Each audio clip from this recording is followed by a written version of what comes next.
Hey everyone, it's Lexie. So in today's video I'll be sharing with you the top 10 books that I read in 2022. I feel like 2022 overall was a really good reading year. I felt like I just had a lot of, I tried things that were outside my comfort zone and I was pleasantly surprised with kind of that experience, and I felt like I read a good variety of books as well. There definitely were a lot of highs and only a few lows, which is pretty good. I've definitely gotten better at selecting books or just DNFing books that I'm not enjoying. So yeah, it worked out too when I was making this list that it ended up being 10, and I was like, that is a good round number to kind of recap all of my favorite books. And when I was looking at this too, they're kind of all over in terms of genre, which is really good too as well. So these are in no specific order, so without further ado, let's get started. Starting up, I have a book that is definitely my guilty pleasure read, and it is House of Sky and Breath by Sarah J. Maas. This is Sarah J. Maas is definitely like a guilty pleasure read author in general, but this one I definitely felt like it was just more, there was more intrigue, there was more like mystery in what was going on, and I was just really invested to see what was happening. And that ending, oh my goodness, I was completely shocked. I made my boyfriend read the first two books because I was like shocked with how it ended. And for such a big book too, I do fly through her books relatively quickly despite their intense length. But yeah, even though I understand there's a lot of flaws to Sarah J. Maas's book, they're very tropey, but it is just a guilty pleasure read. Like, I do enjoy it. I do enjoy the world. There's some things that kind of make me roll my eyes, but for overall, like, it's a book that I just enjoy reading, and I think there's nothing wrong with having a guilty pleasure read that you just, it's not perfect, but you just enjoy reading it. So I think there's nothing wrong with that, and this was definitely one of the highlights of my kind of bookish year. Next, we have two that are from the same author, and this was kind of a new author to me as well, and it is Daisy Jones and the Six and the Seven Husbands of Evelyn Hugo by Taylor Jenkins Reid. Obviously, you are probably well aware of this author if you are anywhere on the bookish internet, regardless of which kind of format you're in, whether it's TikTok or BookTube. I feel like this author is just very popular on both platforms, and this was a new to me author. I've heard really great things about this author in general, and so I marathoned over the summer all of her books that were out and then her newest one that came out. And what I really liked, especially for Daisy Jones and the Six, that one I listened to on audiobook when I was driving to Chesapeake Bay for a conference over the summer, and the entire trip lasted the duration. Like, literally as soon as I pulled into the parking lot of the hotel, I basically finished the audiobook, and there was just something so captivating about that audiobook. I felt like I was listening to the actual documentary of the 70s band Daisy Jones and the Six, and I was just really engrossed. The characters felt so real, even though it's told in kind of a narrative, just kind of dialogue style. It just felt so real to me. These characters felt so real. This felt like a real band, and I am just super excited for the TV show coming out in March. I do love, I think it's Sam Claflin he plays Finnick in the Hunger Games, but he's playing Billy in the TV show, which I'm really excited about, so fingers crossed that it is a very good adaptation. And I also really loved The Seven Husbands of Evelyn Hugo. This one in particular, I felt like especially this really showcased Taylor Jenkins Reid's ability to create such a complex female character that is flawed, but you can't help but rooting for her. And especially because this one kind of takes place over the course of several decades, you get to see the evolution and ever evolving characteristics of these people, which I really enjoy. I think that's what it makes these books really stand out to me. And yeah, this was just a new author, and I definitely will read anything that she puts out next. This is a book that took me by surprise. I heard so many great things about it, but it was one that was a little bit outside my comfort zone, and it is Piranesi by Susanna Clarke. This is one, again, that I've heard great things about. It made Sunbeam's Just top books of 2020 or something, and I've just heard nothing but great things, and I just decided to pick it up, and man was I pleasantly surprised. It follows, I feel like it's best, especially for this one, to not really know too much about the plot, but it follows this man in the books told through his journal entries, and he lives in this like labyrinth style house that is just never ending. There's you know, rooms that have like the ocean and like different things kind of within this house, and the only person that lives in this kind of world with him is a man known as the Other, and it kind of goes off from there. I will say it did take me a while to get into it. Once you kind of get past the like part 2, that's when it really, the story starts to evolve and really pick up. And I think what's really interesting too about Piranesi as a character too, you just can't help but root for him. There's just like a little bit of naivety to him as well, but you just can't help root for him. And one of the major themes in here is kind of our relationship to the world around us, and vice versa, so the impact of the world on us, which I really liked how that was explored. And then there's also themes of just kind of being by yourself and kind of being isolated. And I really like the direction of this book went. I was not expecting, and like I said, I was pleasantly surprised. I will say give this kind of book a little bit of a chance because it does have a bit of a slow start, but there's something really captivating with this writing style in this world. And because it is told through diary entries too, there is a little bit of a kind of unreliable narrator aspect in here as well, which I really enjoyed. So definitely one where it was really good, and it like I really was pleasantly surprised with stepping outside my comfort zone. Next up is I'm Glad My Mom Died by Jennette McCurdy. This is a book that I've heard so many things about when it was coming out, and I was just very intrigued. I was able to get the audiobook from the library, and I was just totally engrossed with her story and her experience and how she was able to write it in such a way that it felt almost very like she is able to integrate a lot of humor into dark subject matter. And I feel with that integration, it makes it much more accessible to other readers as well, where it doesn't feel so dark all the time. And so I think that was really well done.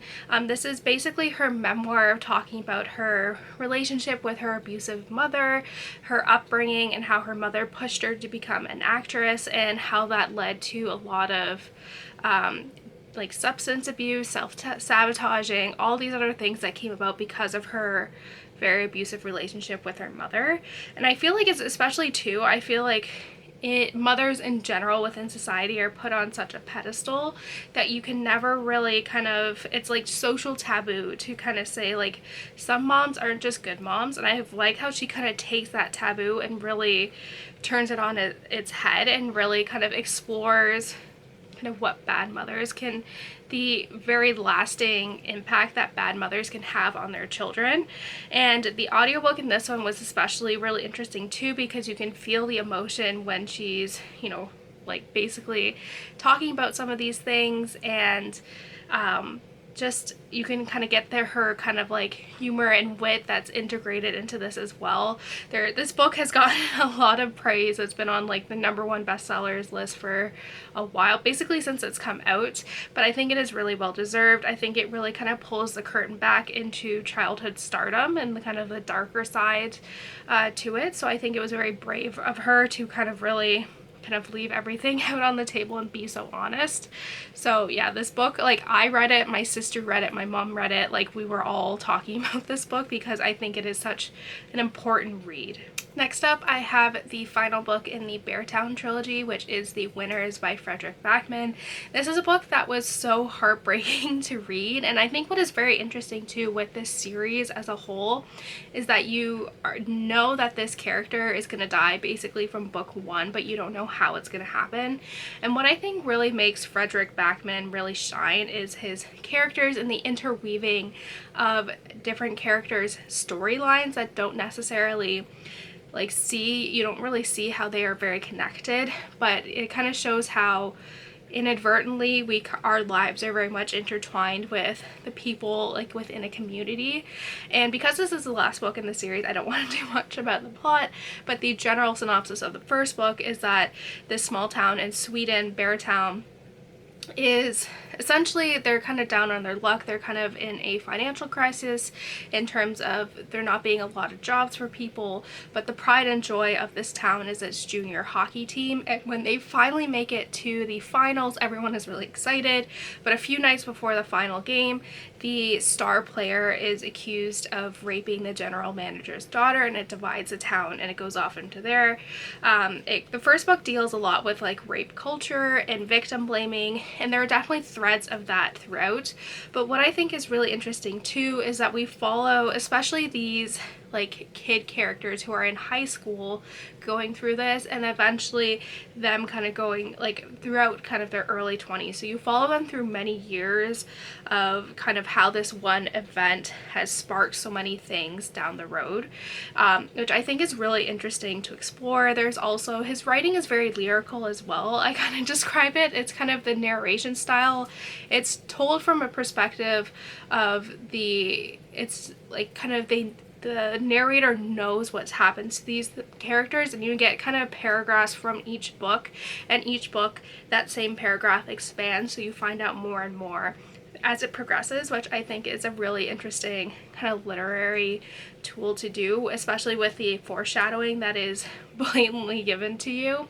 But it's kind of told, for the narration style in particular, I feel like it's told through like the town spirit, where this town is just observing this as like its own character, which I think is really interesting. This book was very heartbreaking just how it played out, and I think it just shows the impact and the ramifications of people's actions and how they can kind of create this snowball effect, which I think is really interesting to explore. I'm sad that this series is over. I did cry at the end of this one, but I think it was definitely worth all the emotions reading it because it was so heartbreaking. Next up we have Babel by R.F. Kuang. This was my first book of hers that I read, and I definitely want to read more of, like, especially her Poppy War trilogy kind of going forward. But this was a book my boyfriend read and he really enjoyed it, so I was like, okay, I'll pick this one up.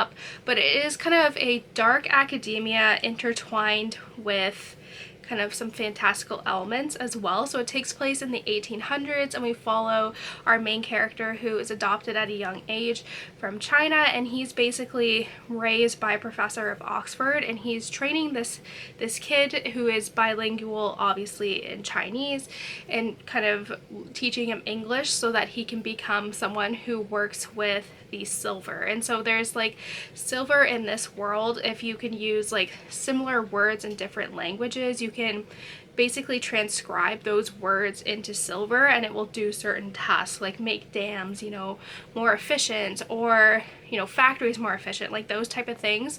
And the UK, or England in particular, kind of has the world's monopoly on silver.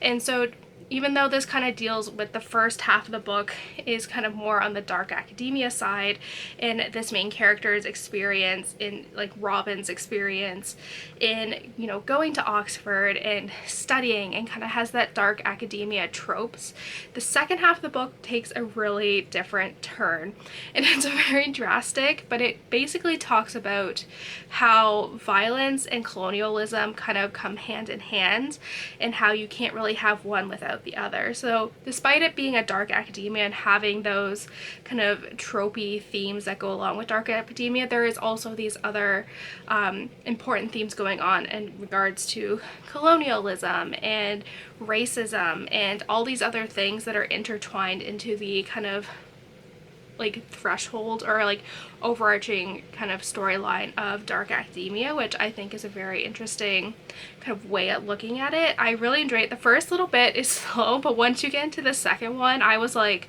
shocked with how things were going. It was just I was completely blown away by how the author was able to integrate all of these different themes into the umbrella of dark academia, or from like kind of the setting of dark academia, which I think was a very interesting perspective. And because I love this so much, I do want to start the Poppy War trilogy very, very soon. Next up, we have Jade City by Fonda. Again, this was another book that my boyfriend recommended. He reads books very fast, so I just say he's like my book taster, so he gives me recommendations, or if there's a book that I'm interested in reading, he can read it very quickly and tell me if it's worthwhile to read, so that is very useful. But this is a series that he recommended, and it is a urban fantasy, so it takes place in this fantastical kind of world in modern day, but there is this like island of Kuang, and on this island this island is the sole kind of production that has jade naturally in its soil, essentially, or can be like harvested from the environment. So jade gives people who have the ability to utilize it kind of superhuman powers, so that either entails you can move fast, or you get like you have good speed, you can hear things, you can sense people's emotions, kind of hyper human like senses, and physicality as well.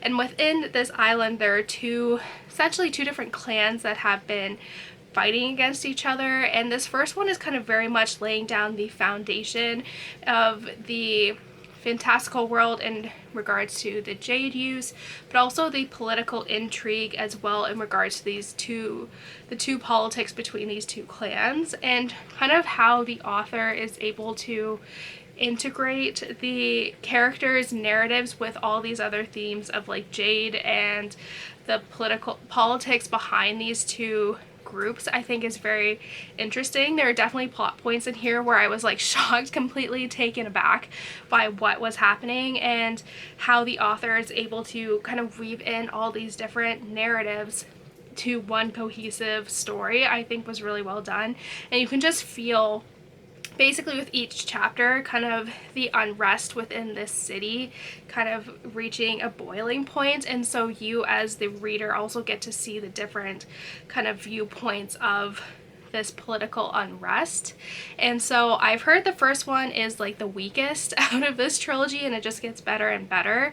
So I'm very much intrigued because I did really enjoy Jade City, so I'm just excited. I feel like this is just going to be an amazing series to start and kind of finish and kind of see how it goes. This is just an obvious one if you've been watching my channel for a while, but it is A World of Curiosities by Louise.